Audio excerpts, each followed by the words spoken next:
കഴിഞ്ഞ ആഴ്ച നമ്മൾ വാഹനപ്രേമികൾക്ക് എല്ലാം ഒരു ദുഃഖവാർത്തയാണ് കേട്ടത്. ഫോർഡ് ഇന്ത്യയിൽ മാനുഫാക്ചറിംഗ് നിർത്തുന്നു. ഞാനും ഒരു ഫോർഡ് ഉപഭോക്താവാണ്.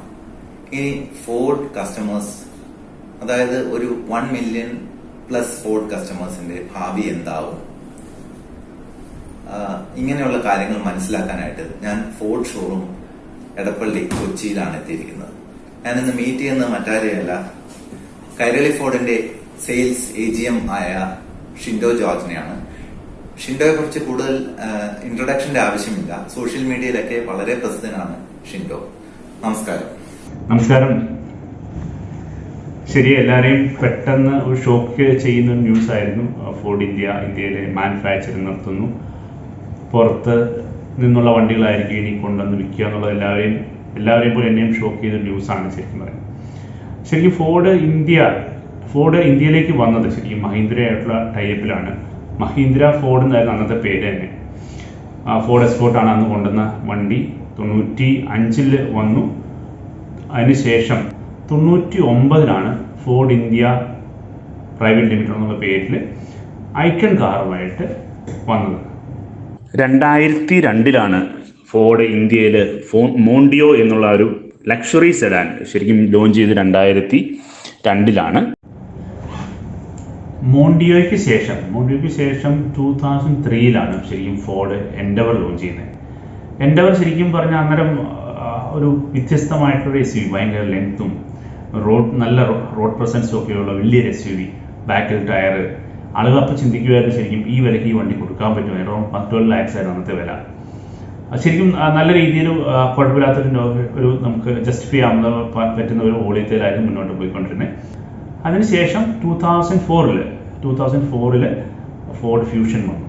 ഫോർഡ് ഫ്യൂഷൻ ശരിക്കും പറഞ്ഞാൽ ഒരു പ്രീമിയം ഹാച്ച് ബാക്ക്, അല്ലെങ്കിൽ ഒരു അടുത്ത സെഗ്മെന്റിലുള്ള ഹാച്ച് ബാക്ക് അല്ല, എന്നാൽ അടുത്ത ഒരു SUVയുടെ സ്റ്റാൻഡ്സും ഒരു ഉയർന്ന സീറ്റിംഗ് പൊസിഷനും ഒരു കമാൻഡിങ് വ്യൂ ഒക്കെ ഉള്ള ഒരു പ്രീമിയം ഹാച്ച് ബാക്ക്, അതായിരുന്നു ശരിക്കും ഫോർഡ് ഫ്യൂഷൻ. പക്ഷെ എനിക്ക് തോന്നുന്നു അന്നത്തെ ഓട്ടോമോട്ടീവ് കമ്പനിയിലെ അന്നത്തെ കസ്റ്റമേഴ്സിന് അത് ആക്സെപ്റ്റ് ചെയ്യാനുള്ള ഒരു മെച്യൂരിറ്റി, അല്ലെങ്കിൽ അന്ന് അത്രയും കൺസെപ്റ്റ് ആക്സെപ്റ്റ് ചെയ്യാൻ ആളുകൾ അത്രയും അങ്ങോട്ട് ആയിട്ടില്ല എന്ന് എനിക്ക് തോന്നുന്നു. അതുകൊണ്ടായിരിക്കും ശരിക്കും ഫ്യൂഷൻ വലിയ വോളിയം ചെയ്യാൻ പറ്റിയില്ല. പക്ഷേ ഉപയോഗിക്കുന്നവരെല്ലാം വളരെ സാറ്റിസ്ഫൈഡ് ആയിട്ടൊരു കാറാണ്. ശരിക്കും നല്ല ബിൽഡ് ക്വാളിറ്റി, നല്ല സ്ട്രോങ് ബിൽറ്റും നല്ല ഹാൻഡ്ലിങ്, ബോഡി വെയിറ്റ് ഒക്കെ ശരിക്കും നമുക്ക് ഓടിക്കും നല്ല ഫീൽ ചെയ്യും. അങ്ങനത്തെ ഒരു കാറായിരുന്നു ശരിക്കും ഫ്യൂഷൻ. 2005 എൻഡോടുകൂടി ഫോർഡ് ഫിയസ്റ്റ എൻട്രി ചെയ്തു. ഫോർഡ് ഫിയസ്റ്റയോടുകൂടി ശരിക്കും പറഞ്ഞാൽ ഫോർഡ് ഇന്ത്യയിൽ വോളിയം ചെയ്യാൻ തുടങ്ങി.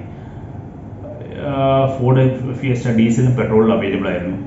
അതിൻ്റെ ഫിയസ്റ്റ ഡീസലും ഭയങ്കര മൈലേജ് തരുന്ന ഒരു എഞ്ചിനായിരുന്നു. പെട്രോൾ ഉണ്ടായിരുന്നു, പക്ഷേ പെട്രോളിൽ 1.4 എഞ്ചിനും 1.6 എഞ്ചിനും ആയിരുന്നു. ഡീസൽ എഞ്ചിൻ വരുന്നത് 1.4, അങ്ങനെ 3 എഞ്ചിൻസിൽ അവൈലബിൾ ആയിരുന്നു. 1.6 നല്ല പെപ്പി ആയിട്ടുള്ള എഞ്ചിൻ, നല്ല പവർഫുള്ളാണ്, നല്ല ഹാൻഡ്ലിംഗ് ഒക്കെ ഉള്ള വണ്ടിയായിരുന്നു ശരിക്കും. പെട്രോൾ നല്ല പവർഫുൾ ആയിട്ടുള്ള എഞ്ചിനായിരുന്നു. ഡീസൽ നല്ല മൈലേജ് തരുന്നൊരു വണ്ടിയായിരുന്നു. നല്ല ഉഗ്രൻ മൈലേജ് എന്ന് പറഞ്ഞാൽ 20+, ആ സമയത്തൊക്കെ 20+ മൈലേജ് തരുന്ന ഒരു ഡീസൽ കാർ എന്നുള്ളത് ഡയറ്റ് ഡീസൽ എന്നൊക്കെയായിരുന്നു പറയാം. എനിക്ക് തോന്നുന്നത് ലിംക ബുക്ക് ഓഫ് റെക്കോർഡിലൊക്കെ എൻട്രി നേടിയ ഒരു വണ്ടിയാണ് ഫിയസ്റ്റ എന്നുള്ള ഫോർഡ് ഫിയസ്റ്റ. ഫിയസ്റ്റയ്ക്ക് ശേഷം പിന്നെ ഫോർഡ് അതിൻ്റെ ഇടയ്ക്ക് കൊണ്ടുവന്ന കാറുകൾ എന്ന് പറഞ്ഞാൽ ഐക്കൺ പെട്രോൾ മാത്രം ഉണ്ടായിരുന്ന ഐക്കൺ ഡീസൽ കൊണ്ടുവന്നു. ഫ്യൂഷനകത്തേക്ക് പെട്രോൾ മാത്രം ഉണ്ടായിരുന്ന ഫ്യൂഷനകത്തേക്ക് ഫ്യൂഷൻ ഡീസലോട് കൊണ്ടുവന്നു. പിന്നെ എൻഡവർ ഉണ്ടായിരുന്നു. അപ്പം fiesta, icon petrol diesel, fusion petrol diesel, Endeavour, ഇങ്ങനെ മോഡൽസ് ആയിരുന്നു ഫോർഡ് വിറ്റുകൊണ്ടിരുന്നത്. കുഴപ്പമില്ലാത്ത വോളിയത്തിൽ പോയിക്കൊണ്ടിരിക്കുമായിരുന്നു. അതിനുശേഷം 2010 കൂടിയാണ് ട്രെൻഡ് സെറ്റർ ആയിട്ടുള്ള ഹാച്ച് ബാക്കിലെ താരമായിട്ടുള്ള ഫോർഡ് ഫിഗോയുടെ എൻട്രി. 2010 ഫെബ്രുവരി മാർച്ച് ആ സമയത്താണ് ശരിക്കും ഫിഗോ ലോഞ്ച് ചെയ്തത്. സ്വിഫ്റ്റിനൊക്കെ ഒത്തിരി വെയിറ്റിംഗ് ഉള്ള സമയത്ത് അതിനേക്കാൾ കൂടുതൽ ഫീച്ചേഴ്സും, എനിക്കൊന്ന് ബ്ലൂടൂത്ത് കണക്റ്റഡ് ആയിട്ടുള്ള കോളിംഗ് സിസ്റ്റവും ബ്ലൂടൂത്ത് ഓഡിയോ ഒക്കെ വന്ന ആദ്യത്തെ വണ്ടി, ആ റേഞ്ചിലുള്ള ആദ്യത്തെ വണ്ടിയായിരുന്നു ശരിക്കും ഫിഗോ. അപ്പോൾ അത്രയും ഫീച്ചർ റിച്ച് ആയിട്ട് നല്ല ഹാൻഡ്ലിങ്ങും നല്ല ഡ്രൈവബിലിറ്റിയും, ഒരു കുഞ്ഞ് നല്ല എന്താ പറയുക, ഒരു കുഞ്ഞ് SUV പോലെ തോന്നിക്കുന്ന ലുക്കും ഒക്കെ ആയിട്ട് ശരിക്കും ഫിഗോ എൻട്രി. ശരിക്കും ഫോർഡിനെ ഒരു വോളിയത്തിലേക്ക് കൊണ്ടുപോയ 10,000 കാർ എന്നുള്ള രീതിയിലേക്ക് കൊണ്ടുപോയ ആദ്യത്തെ കാറാണ് ഫിഗോ. അപ്പോൾ ഫിഗോയുടെ വരവോടുകൂടി നമുക്ക് കുറേ കൂടെ പ്രൊഡക്റ്റ് ലൈനപ്പായി, എല്ലാ പ്രൊഡക്റ്റും കൂടി നല്ല രീതിയിലേക്ക് ഒരു വോളിയം വരാൻ തുടങ്ങി. 2010 ഇക്കോട്ടി, അതായത് Indian car of the year ആയിരുന്നു ശരിക്കും ഫിഗോ. പിന്നെ ഒരു ഫിഗോ യുഗം തന്നെ ആയിരുന്നു ശരിക്കും പറഞ്ഞാൽ. നല്ല രീതിയിൽ വോളിയം ചെയ്തു പോയി. 2012 ഫിഗോയുടെ ഒരു അപ്ഡേറ്റഡ് മോഡൽ വന്നു. അതിൻ്റെ ഒപ്പം അതിന് മുമ്പ് തന്നെ 2011 ഫോർഡ് ഫിയസ്റ്റ, അതായത് ഫിയസ്റ്റ ഗ്ലോബൽ കാർ എന്നാണ് പറയുക, ഗ്ലോബൽ ഫിയസ്റ്റ എന്ന് പറയുമായിരുന്നു. ഗ്ലോബൽ ഫിയസ്റ്റ വന്നു. അതിനകത്ത് 1.5 ലിറ്റർ എഞ്ചിൻ, പെട്രോൾ എഞ്ചിനും ഡീസൽ എഞ്ചിൻ 1.5 ലിറ്റർ ആയിട്ടുള്ള ഡീസൽ എഞ്ചിനായിരുന്നു. പക്ഷെ അത് അപ്പം നമ്മൾ എക്സിസ്റ്റിംഗ് ഫോർഡ് ഫിയസ്റ്റ റീനെയിം ചെയ്ത് ഫോർഡ് ക്ലാസിക് എന്നാക്കി. എന്നിട്ടാണ് ഈ ഫിയസ്റ്റയ്ക്ക് പുതിയ ഗ്ലോബൽ ഫിയസ്റ്റ വന്നതിന് ഫിയസ്റ്റ എന്നുള്ള പേരിട്ടത്. ഗ്ലോബൽ ഫിയസ്റ്റയ്ക്ക് വലിയ വോളിയം ചെയ്യാൻ പറ്റിയില്ല, പക്ഷെ അപ്പോഴും still Classic is doing a decent number. ഫിഗോയും കുഴപ്പമില്ലാണ്ട് പോകുന്നു. ഇങ്ങനെയായിരുന്നു പോയിക്കൊണ്ടിരുന്നത്. അതിനുശേഷം 2013 ജൂണിലാണ് സബ് 4 മീറ്റർ സെഗ്മെൻറ്റിൽ എക്കോസ്പോർട്ടിൻ്റെ ജനനം. എക്കോസ്പോർട്ട് വന്നതോടുകൂടി ശരിക്കും ഫോർഡ് മറ്റൊരു തലത്തിലേക്ക് പോയി. എനിക്ക് തോന്നുന്നത് 2 മാസത്തിനുള്ളിൽ 60,000 ബുക്കിംഗ് എടുത്ത ഇന്ത്യയിലുള്ള ഏക കാറാണ് ഫോർഡ് എക്കോസ്പോർട്ട്. വേറൊരു മാനുഫാക്ചർക്കോ വേറൊരു മോഡലിനോ ഇപ്പോഴും ആ റെക്കോർഡ് അൺബ്രേക്കബിൾ ആയിട്ട് നിൽക്കുകയാണ്. ആ സമയം എല്ലാവർക്കും ഇഷ്ടപ്പെടുന്ന ഒരു SUV, ഒരു എന്താ പറയുക, ഒരു കൊച്ചു SUV എന്ന് പറയാം. അപ്പം നല്ല ബിൽഡ് ക്വാളിറ്റി, നല്ല സ്ട്രോങ് ബിൽറ്റ്, നല്ല ഡോറൊക്കെ അടയ്ക്കുന്ന സമയത്ത് ശരിക്കും നല്ല സ്ട്രോങ് ഫീലിംഗ് തരുന്ന SUV. 1.5 ലിറ്റർ എഞ്ചിനിൽ ഡീസലിലും 1.5 പെട്രോളിലും ഓട്ടോമാറ്റിക്കലുമായിട്ട് ലോഞ്ച് ചെയ്തു. ബുക്കിംഗ് 5 മാസം 6 മാസം വരെ നീണ്ടുപോയി. എന്നിട്ടും കസ്റ്റമേഴ്സ് ആ വണ്ടിക്ക് വേണ്ടി വെയിറ്റ് ചെയ്തു. ഇങ്ങനെ പോയിക്കൊണ്ടിരിക്കുകയായിരുന്നു. അതിനുശേഷം 2015 ഫിഗോയ്ക്ക് ഒരു അപ്ഡേറ്റഡ് മോഡൽ എന്നുള്ള രീതിയിൽ, അന്നത്തേക്ക് ഫോർഡ് ഇന്ത്യയിലെ ഒരു പ്ലാന്റും കൊണ്ടാകുന്നില്ല, അവർക്ക് വോളിയം ചെയ്യാൻ പറ്റുന്നില്ല എന്ന് പറഞ്ഞിട്ട് ഫോർഡ് രണ്ടാമത്തെ പ്ലാന്റ്, അതായത് സാനന്ദിൽ രണ്ടാമത്തെ പ്ലാന്റ് സ്റ്റാർട്ട് ചെയ്തു. ഗുജറാത്തിലെ സാനന്ദിൽ നിന്നുള്ള ആദ്യത്തെ കാറാണ് ശരിക്കും ഫോർഡ്. ആദ്യം വന്നത് ഫോർഡ് ആസ്പെയർ, ഫിഗോ ആസ്പെയർ എന്നാണ് പറഞ്ഞുകൊണ്ടിരുന്നത്. അതിനുശേഷം ഫിഗോ ആസ്പെയറിൻ്റെ ഹാച്ച് ബാക്ക് മോഡലായിട്ടുള്ള ഫിഗോ വന്നു. പക്ഷേ ഫോർഡ് ഉദ്ദേശിച്ച രീതിയിലുള്ള ഒരു വോളിയം കോൺട്രിബ്യൂട്ട് ചെയ്യാൻ ഈ 2 കാറുകൾക്കും ആയിട്ടില്ല. പക്ഷെ എന്നാലും ചെന്നൈയിൽ നിന്നുള്ള എക്കോസ്പോർട്ട് തന്നെയായിരുന്നു അപ്പോഴും, ചെന്നൈ പ്ലാന്റിൽ നിന്ന് ഉത്പാദിപ്പിക്കുന്ന എക്കോസ്പോർട്ട് തന്നെയായിരുന്നു അപ്പോഴും വോളിയം ചെയ്തുകൊണ്ടിരുന്നത്. 2015 എൻഡോടുകൂടി ഫോർഡ് എൻഡവർ, ഇപ്പോഴത്തെ കറണ്ട് ഫോർഡ് എൻഡവർ ലോഞ്ച് ചെയ്തു. 2015 എൻഡോടുകൂടി 2016 നമ്മൾ ഡെലിവറി സ്റ്റാർട്ട് ചെയ്തു. 3.2 ലിറ്റർ എഞ്ചിനുള്ള ടെറൈൻ മാനേജ്മെന്റ് സിസ്റ്റം ഉള്ള ഫോർഡ് എൻഡവർ. 2 എഞ്ചിൻ ഓപ്ഷൻ ഉണ്ടായിരുന്നു, 3.2, 2.2 ലിറ്ററും. ആദ്യം ഇറങ്ങിയപ്പോൾ മാനുവലിൽ ഓട്ടോമാറ്റിക്കലും ഉണ്ടായിരുന്നു. പിന്നെ അവർ മാനുവലും അല്ലേ, കാരണം വോളിയം ചെയ്യുന്ന മാനുവൽ വളരെ കുറഞ്ഞ വോളിയം ആയതുകൊണ്ട് പിന്നെ അത് അവർ ഓട്ടോമാറ്റിക്കൽ മാത്രമാക്കി. അങ്ങനെ പോയിക്കൊണ്ടിരിക്കുന്നതിനിടയിൽ ആണ് പിന്നെ 2018 ഫോർഡ് ഫ്രീ സ്റ്റൈൽ, ഫിഗോയുടെ ഒരു അപ്ഗ്രേഡഡ് മോഡൽ എന്നുള്ള രീതിയിൽ ശരിക്കും ഫ്രീ സ്റ്റൈൽ കൊണ്ടുവന്നു. 2020 ഫെബ്രുവരി മാർച്ചോടുകൂടി കംപ്ലീറ്റ് നമുക്കെല്ലാം എല്ലാ മോഡൽസിനും BS6 മാറണമായിരുന്നു. അപ്പോൾ ഫോർഡ് കയ്യിലുള്ള എല്ലാ ഡീസൽ മോഡൽസിനും BS6 ഡിക്ലെയർ ചെയ്തു. എല്ലാ മോഡലും അവർ ഡീസൽ വണ്ടികളെല്ലാം BS6 ആക്കി. പറഞ്ഞ പോലെ ഫോർഡിൻ്റെ എല്ലാ കാര്യങ്ങളും നല്ല രീതിയിലായിരുന്നു പോയിക്കൊണ്ടിരുന്നത്. എനിക്ക് അറിയാവുന്ന രീതിയിൽ പറഞ്ഞു കഴിഞ്ഞാൽ ഫോർഡ് എക്കോസ്പോർട്ടും മറ്റും പല രാജ്യങ്ങളിലും കയറ്റുമതി വരെ ചെയ്യുന്നുണ്ടായിരുന്നു. എല്ലായിടത്തും പോയിക്കൊണ്ടിരുന്ന ഇന്ത്യൻ നിർമ്മിതമായ എക്കോസ്പോർട്ടായിരുന്നു. അപ്പോൾ ഫോർഡിന് എവിടെയാണ് ഒരു പാളിച്ച സംഭവിച്ചത് യഥാർത്ഥത്തിൽ? സാനന്ദ് പ്ലാന്റ് ആണ് എനിക്ക് തോന്നുന്നത് ഒരു പരിധിവരെ ഫോർഡിൻ്റെ ഒരു കാൽക്കുലേഷൻ തെറ്റിച്ചത്. പിന്നെ വെച്ച് കഴിഞ്ഞാൽ ഫോർഡ് കൊടുക്കുന്ന ഒരു ക്വാളിറ്റി ഉണ്ട്, ശരിക്കും ക്വാളിറ്റിക്ക് ഒരു പ്രൈസും ഉണ്ട്. അപ്പോൾ ആ ക്വാളിറ്റി, ആ ബിൽഡ് ക്വാളിറ്റിയിൽ നമ്മൾ കോമ്പറ്റ് ചെയ്യുന്ന കാറുകൾ വളരെ ചീപ്പ് ക്വാളിറ്റിയിൽ കൊടുക്കുമ്പോൾ നമ്മൾ ഏകദേശം പ്രൈസ് മാച്ച് ചെയ്ത് പോയില്ല എന്നുണ്ടെങ്കിൽ നമ്മൾ മെല്ലെ മാർക്കറ്റിൽ നിന്ന് പുറത്താവും. പക്ഷേ ഫോർഡ് ഇത്രയും നല്ല ക്വാളിറ്റി കൊടുത്തിട്ടും മാർക്കറ്റിലെ മറ്റ് കാറുകളുമായിട്ട് പ്രൈസ് മാച്ച് ചെയ്യാൻ നോക്കി. അത് ഒരു പരിധി വരെ അവരുടെ മാർജിൻസിനെയും പ്രോഫിറ്റ്സിനെയും എഫക്റ്റ് ചെയ്തു എന്നുള്ളതാണ് എനിക്ക് തോന്നുന്നത്. ഉദാഹരണത്തിന് പറയുവാണെങ്കിൽ നമ്മൾ ഇതിൻ്റെ ഡോറ് എക്കോസ്പോർട്ടിൻ്റെ ഡോറും തുറക്കുമ്പോഴുള്ള ആ ബോഡി വെയ്റ്റ് നമുക്ക് മറ്റ് പല കാറുകളും ഈ റേഞ്ചിലുള്ള മറ്റ് പല കാറുകളുടെയും ഡോർ ചുമ്മാ ഒരു വിരൽ ഉപയോഗിച്ച് തുറക്കാൻ പറ്റും. പക്ഷേ ഇത് നമ്മൾ സ്ട്രോങ് ആയിട്ട് നല്ല രീതിയിൽ പിടിച്ച് വലിച്ചാൽ മാത്രമേ എക്കോസ്പോർട്ടിൻ്റെ ഡോർ ആ ഡോർ തുറക്കുമ്പോൾ അറിയാം അതിൻ്റെ ഹെവിനെസ് നമുക്കറിയാൻ പറ്റും. അതുപോലെ അതിലുപയോഗിക്കുന്ന പ്ലാസ്റ്റിക് ക്വാളിറ്റി, അതിൻ്റെ ഫ്ലോറിൽ വിരിക്കുന്ന കാർപ്പറ്റ്, ആ കാർപ്പറ്റ് എന്നൊക്കെ പറഞ്ഞാൽ കത്ത് പിടിക്കുകയില്ലാത്ത ടൈപ്പാണ്.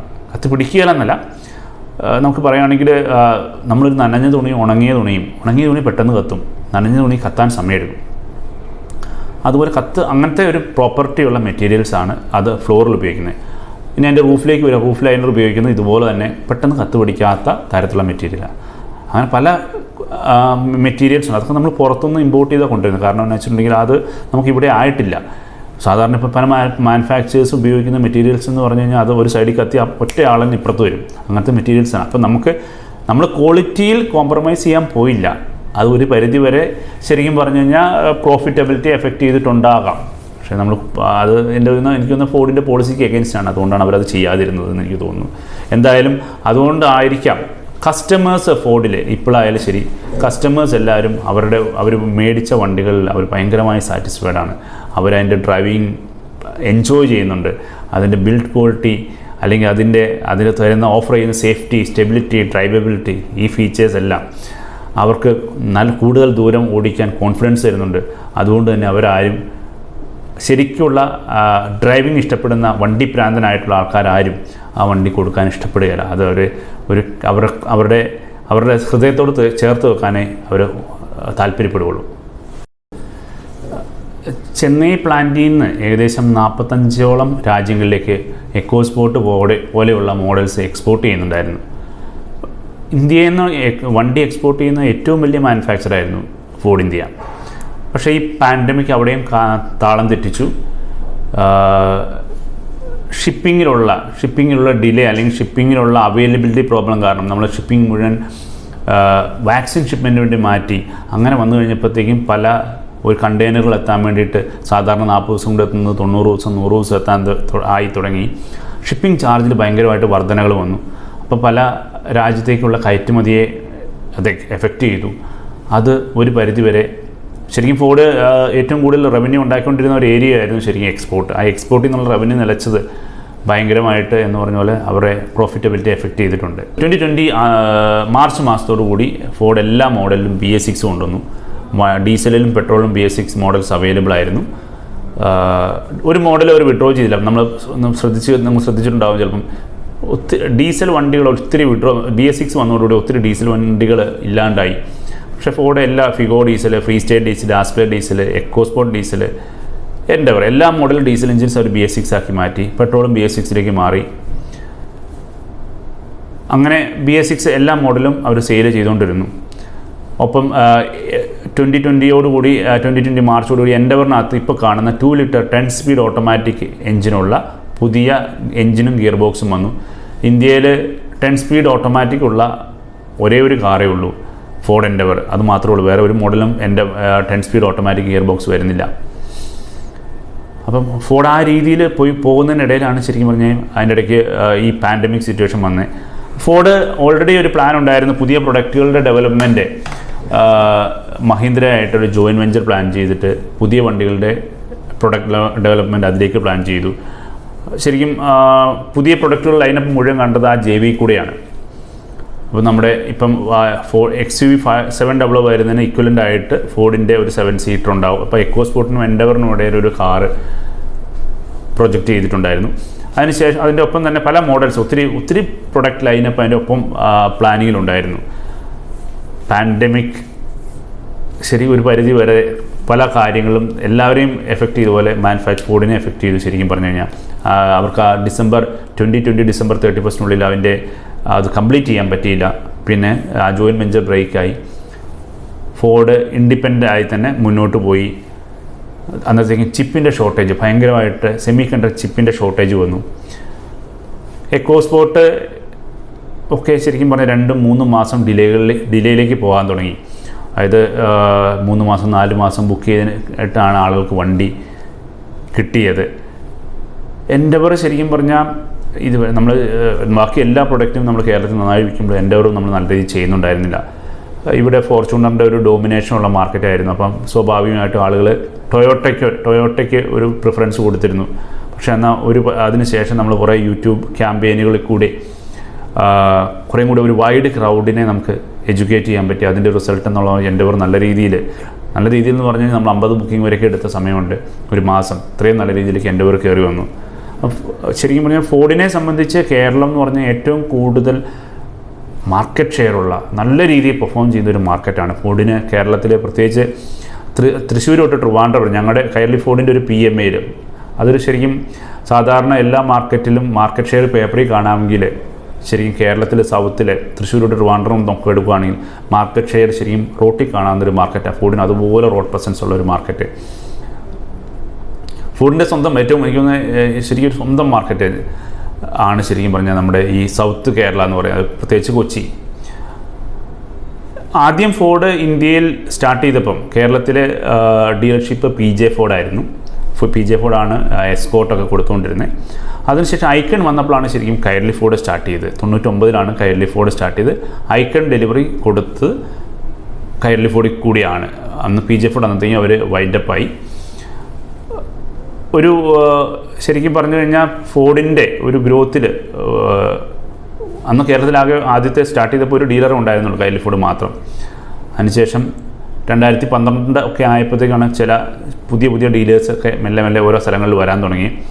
ഫോർഡിൻ്റെ വളർച്ചയിൽ, കേരളത്തിലെ വളർച്ചയിൽ നിർണായക പങ്ക് വഹിച്ച ഒരു ഡീലറാണ് കൈരളി ഫോർഡ്.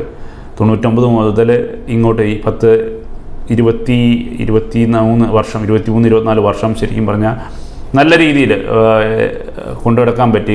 കൈരളി ഫോർഡിനെ സംബന്ധിച്ച് പറഞ്ഞാൽ ഫോർഡിൻ്റെ ഏറ്റവും നല്ല ഡീലർക്കുള്ള ഒത്തിരി പ്രസിഡൻസ് അവാർഡുകളൊക്കെ 7 തവണ പ്രസിഡൻറ്റ് അവാർഡ് 7 തവണ മേടിക്കാൻ പറ്റി. ഒത്തിരി ഫോർഡിൻ്റെ പെർഫോമൻസ് ചാർട്ടിൽ സൗത്ത് ഇന്ത്യയിൽ നിന്ന് ഒന്നും അല്ലാതിരുന്ന ഡീലർ സമയത്ത് നിന്ന് സൗത്ത് ഇന്ത്യ വളർന്ന് സൗത്ത് ഇന്ത്യയിൽ നമ്പർ 1 ആയി, പിന്നെ വളർന്ന് ഇന്ത്യയിലെ നമ്പർ 1 ഡീലറായി. അങ്ങനെ ഒരു 2012 ഓൺവേർഡ് എന്ന് പറഞ്ഞു കഴിഞ്ഞാൽ 2011 ആഫ്റ്റർ 2011-12 ആ സമയം തൊട്ട് ഇന്ത്യയിലെ നമ്പർ 1 ഫോർഡ് ഡീലറായിട്ട് നിൽക്കുകയാണ് കൈരളി ഫോർഡ്. എന്നെപ്പോലെ പല ലക്ഷക്കണക്കിന് കസ്റ്റമേഴ്സ് ഉണ്ട് ഇപ്പോഴും ഫോർഡിൻ്റെ ഇന്ത്യയിൽ. അവരുടെ ഭാവി എന്താവും, പ്രത്യേകിച്ച് സർവീസിൻ്റെ ഒരു ആസ്പെക്റ്റ്. എല്ലാവരും ഈ ഒരു വാർത്ത കേൾക്കുമ്പം അവർക്കൊരു ആശങ്കയുണ്ടാവും. അതിനെപ്പറ്റി എന്താ പറയാനുള്ളത്? ശരിക്കും ഫോർഡ് കസ്റ്റമേഴ്സ് ഒന്നിനെക്കുറിച്ചും അങ്ങനെ ഓർത്ത് വറിയിടേണ്ട ആവശ്യമില്ല എന്നുള്ളത് തന്നെയാണ് എൻ്റെ ഒരു ഭാഗം. കാരണം എന്ന് വെച്ചാൽ ഫോർഡ് എല്ലാ ഡീലേഴ്സിനെയും കൊണ്ടും 5 വർഷത്തേക്കുള്ള സർവീസ് കോൺട്രാക്റ്റ് സൈൻ ചെയ്യിക്കുന്നുണ്ട്. അപ്പോൾ എല്ലാ ഡീലേഴ്സും സർവീസ്, വാറണ്ടി അല്ലെങ്കിൽ സ്പെയർ സപ്പോർട്ട് തരാൻ വേണ്ടി ഇപ്പോൾ ഉള്ള എല്ലാ ഡീലേഴ്സും അവൈലബിൾ ആയിരിക്കും. അതുകൊണ്ട് അവരൊന്നുകൊണ്ടും വറിയിടാകേണ്ട. പിന്നെ 10 വർഷത്തേക്കുള്ള സ്പെയർ പാർട്ട് സപ്പോർട്ടും ആസ് എ മാനുഫാക്ചർ ഫോർഡ് ഉറപ്പുവരുത്തും. പിന്നെ ഫോർഡ് ഇന്ത്യയിൽ നിന്ന് എക്സിറ്റ് ആവുമല്ല, ഫോർഡ് ഇന്ത്യയിലെ പ്രൊഡക്ഷൻ മാത്രമേ നിർത്തുന്നുള്ളൂ. അവർ പുറത്തുനിന്ന് കാറ് കൊണ്ടുവരുന്നുണ്ട്. മസ്റ്റാങ്, മാക്കി, റേഞ്ചർ, എൻഡവർ ഇപ്പോഴും CKD ആയിട്ടാണ് വന്നുകൊണ്ടിരിക്കുന്നത്. പുറത്തുനിന്ന് വരുന്ന വണ്ടിയാണ്. അങ്ങനെ വണ്ടികൾ അവർ 1 by 1 ആയിട്ട് പുറത്തുനിന്ന് കൊണ്ടുവരുന്നുണ്ട്. അപ്പോഴും സർവീസ് സപ്പോർട്ട് കൊടുക്കണം. അപ്പോൾ ഈ സർവീസ് സെൻറ്റർ എല്ലാം കണ്ടിന്യൂ ചെയ്തേ മതിയാവുള്ളൂ. അപ്പോൾ കസ്റ്റമേഴ്സിന് അവരുടെ പേടി എന്ന് പറഞ്ഞാൽ സർവീസ് സെൻറ്റേഴ്സ് ഇല്ലാണ്ടാവുമോ എന്നുള്ളതൊക്കെയാണ്. ഫോർഡ് സർവീസ് സപ്പോർട്ട് അല്ലെങ്കിൽ ആഫ്റ്റർ സെയിൽ സപ്പോർട്ട് കൊടുക്കാൻ വേണ്ടി തന്നെ 500 എംപ്ലോയീസിനെ കീപ്പ് ചെയ്യുന്നുണ്ട്. അതുപോലെ തന്നെ ഒരു ഡിവിഷൻ തന്നെ അതിനുവേണ്ടി കീപ്പ് ചെയ്യുന്നുണ്ട്. അപ്പോൾ കസ്റ്റമേഴ്സ് ആരും പറയേണ്ട ആവശ്യമില്ല. അവർക്ക് എല്ലാ സർവീസ്, വാറണ്ടി, സ്പെയർ സപ്പോർട്ടും ഉറപ്പായിട്ട് ലഭിക്കും. അത് കൈരളി ഫോർഡ് അത് ഉറപ്പ് വരുത്തിയിട്ടുണ്ട്. ഞങ്ങൾ ഓൾറെഡി കസ്റ്റമേഴ്സിനായിട്ട് പല രീതിയിൽ സോഷ്യൽ മീഡിയ വഴിയും പല SMS വഴിയുടെ കമ്മ്യൂണിക്കേഷൻസ് തന്നെ കൊടുത്തു കഴിഞ്ഞു. അതുകൊണ്ട് ധൈര്യമായിരിക്കാം, ഒന്നും കൊണ്ടും പറയിടേണ്ട ആവശ്യമില്ല. ശരിക്കും ഒരു ഫോർഡ് കസ്റ്റമറിനെ സംബന്ധിച്ചിടത്തോളം അവർ അഹങ്കാരത്തോടു കൂടിയോ അല്ലെങ്കിൽ അഭിമാനത്തോടു കൂടിയോ പറയുന്നൊരു കാര്യമുണ്ട്. Once a Ford customer is always a Ford customer. ഒരിക്കൽ ഫോർഡ് വാങ്ങിച്ചയാൾ ഫോർഡ് തന്നെ പിന്നെ വാങ്ങിക്കുകയുള്ളൂ. അപ്പം നിങ്ങൾ ഈ പറയുന്നത് വെച്ചുകൊണ്ട് കുറച്ച് പ്രീമിയം ആയിട്ടുള്ള വാഹനങ്ങളായിരിക്കും ഇനി വരിക. എന്ന് പറഞ്ഞാൽ മെഴ്സിഡീസ്, BMW ആ ഒരു ലെവലിലുള്ള വാഹനങ്ങൾ. അപ്പോൾ സാധാരണക്കാരായിട്ടുള്ള കസ്റ്റമേഴ്സിന് ഇനി ഫോർഡ് ഇന്ത്യയിൽ അഫോർഡ് ചെയ്യാൻ പറ്റുമോ? അത് ഒരു വളരെ വാല്യൂഡ് ആയിട്ടുള്ളൊരു ക്വസ്റ്റ്യനാണ് ശരിക്കും പറഞ്ഞാൽ. ശരിക്കും ഫോർഡ് ഇന്ത്യക്ക് വേണ്ടി തന്നെ പല കാറുകളും ഡിസൈൻ ചെയ്തിട്ടുണ്ട്. ഇന്ത്യൻ മാർക്കറ്റ് അനുസരിച്ച്, ഇന്ത്യൻ മാർക്കറ്റ് ഫീഡ്ബാക്ക് അനുസരിച്ച് വാല്യൂ ഫോർ മണി ആയിട്ടുള്ള, ഇന്ത്യൻ കസ്റ്റമേഴ്സ് ഇഷ്ടപ്പെടുന്ന ഫീച്ചേഴ്സ് വെച്ചിട്ടുള്ള കാറ് മാനുഫാക്ചർ ചെയ്ത് പാരമ്പര്യമുള്ള മാനുഫാക്ചറാണ് ശരിക്കും ഫോർഡ് ഇന്ത്യ. ചിലപ്പം ആ ഒരു സെഗ്മെൻറ്റിൽപ്പെട്ട അങ്ങനെ കൊണ്ടുവന്ന കുറേ വണ്ടികൾ ചിലപ്പം നാളെ ഫ്യൂച്ചറിൽ അവർ പ്രൊഡക്ഷൻ നിർത്തിക്കൊണ്ട് ഇല്ലാണ്ടായേക്കാം. പക്ഷേ ഇൻ്റർനാഷണൽ ക്വാളിറ്റി ഉള്ള, ചിലപ്പോൾ സാധാരണക്കാരന് അഫോർഡ് ചെയ്യാൻ പറ്റില്ല, പക്ഷേ എന്നാൽ തന്നെയും ഇൻ്റർനാഷണൽ ക്വാളിറ്റി ഉള്ള കുറേ നല്ല വേൾഡ് മോഡൽസ് ഇന്ത്യയിലേക്ക് വരാൻ വാതിലുകൾ തുറക്കപ്പെടുകയാണ്. എൻഡവർ ഓൾറെഡി തന്നെ പുറത്തുനിന്ന് വരുന്ന CKD ആയിട്ട് വരുന്നൊരു പ്രൊഡക്റ്റാണ്. അപ്പം അത് ശരിക്കും നല്ല രീതിയിൽ വോളിയം ചെയ്തുകൊണ്ടിരിക്കുന്ന ഒരു പ്രൊഡക്റ്റാണ്. പക്ഷേ എൻഡവർ എക്കോസ്പോർട്ട് പോലെയുള്ള കുറച്ച് EcoSport, aspire, free style, Figo ഇങ്ങനെയുള്ള മോഡൽസ് നമുക്ക് എന്താ പറയുക ഇനി പ്രൊഡക്ഷനിൽ ഉണ്ടാവില്ല. എനിക്ക് തോന്നുന്നു ഇനി മുതൽ എന്ന് പറഞ്ഞാൽ കംപ്ലീറ്റ് ഇനി വാഹനങ്ങൾ തന്നെ മൊത്തം ഈ IC എഞ്ചിൻസൊക്കെ ഒരു പരിധി വരെ മെല്ലെ മാറി കംപ്ലീറ്റ് ഇലക്ട്രിക്കിലേക്ക്, ഹൈബ്രിഡിലേക്ക്, ഹൈഡ്രജൻ ഫ്യൂലായിട്ടുള്ള ഹൈബ്രിഡിലേക്കൊക്കെ മാറാൻ പോവുകയാണ്. അപ്പോൾ അതുകൊണ്ട് ഇനി ഫോർഡ് ഇന്ത്യ വിട്ടു പോയിട്ടില്ല, ഫോർഡ് ഇന്ത്യയിൽ തന്നെ ഉണ്ട്. ഫോർഡിന് ഒത്തിരി ഫോർഡിൻ്റെ എംപ്ലോയീസ് ഏറ്റവും കൂടുതലുള്ള രണ്ടാമത്തെ രാജ്യമാണ് ഇന്ത്യ. അപ്പോൾ ഫോർഡ് ഇന്ത്യയിൽ തന്നെ ഉണ്ട്. അവർ പ്രൊഡക്ഷൻ മാത്രമേ നിർത്തിയിട്ടുള്ളൂ. അപ്പം അവർ പുതിയ വേരിയൻസും പുതിയ EVസും ഒക്കെ ആയിട്ട് വോക്സ്വാഗണും ഫോർഡും കൂടെ ചേർന്നിട്ടുള്ള ഒരു ജോയിൻറ്റ് വെഞ്ചറിൽ EVs ഡെവലപ്പ് ചെയ്യുന്നുണ്ട്. അങ്ങനെ പുതിയ EVസൊക്കെ ആയിട്ട് ഇനി പുറകെ വരും. അതാണ് എൻ്റെ പ്രതീക്ഷ. അവർ ഇന്ത്യയിലെ കസ്റ്റമേഴ്സിനെ, അല്ലെങ്കിൽ ഇന്ത്യയിലെ വണ്ടിയെ പ്രേമികളായിട്ടുള്ള കസ്റ്റമേഴ്സിനെ ആരെയും നിരാശപ്പെടുത്തുകയില്ല എന്നുള്ള ഈ നിരാശ താൽക്കാലികമായിട്ട് മാത്രമായിരിക്കും എന്നുള്ളതാണ് എൻ്റെ ഒരു പ്രതീക്ഷ. Thank you. ഈ ചാനൽ ആദ്യമായിട്ടാണ് കാണുന്നതെങ്കിൽ സബ്സ്ക്രൈബ് ചെയ്യുക, വീഡിയോ ഇഷ്ടമായാൽ ലൈക്ക് ചെയ്യുക, മാക്സിമം ഷെയർ ചെയ്യുക. ചാനലിൻ്റെ പേര് വീലോസിറ്റി.